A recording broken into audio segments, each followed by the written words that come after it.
Açın gözünü, sessizliği dinle biraz.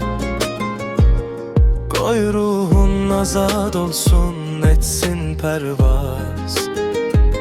Şehrin köyünden, yalanından kaç.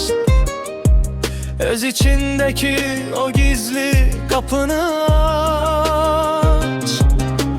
Ayak yalın tokun torpağın nefesine. Karış dalgaların o doğma sesine. Gel unut derdi küleklere ver.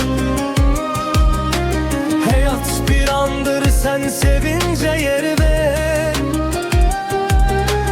Ulduzlar sönende sabah yine doğar.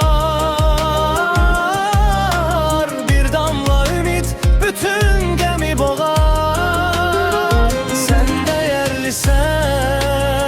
Sen bir dünyasan, aç kollarını.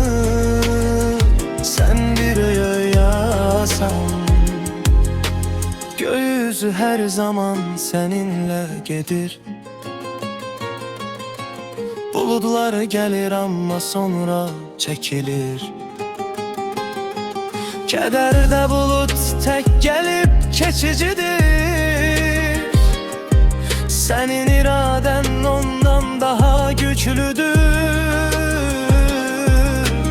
Yollar yorsa da dayanma, devam et.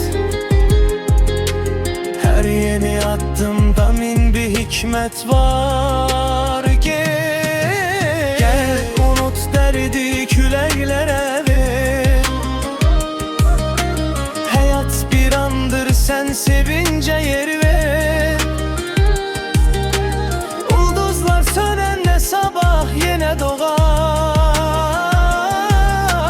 Bir damla ümit bütün gemi boğar. Sen değerlisen, sen bir dünyasan, aç kollarını. Sen bir rüyasan. Taş değil yüreğin incise de haklıdır. Ama her yarada bir şefa gizlidir. Sil gözünün yaşını, bak uzaklara. Ümit hiç vaxt sığmaz dar otaqlara.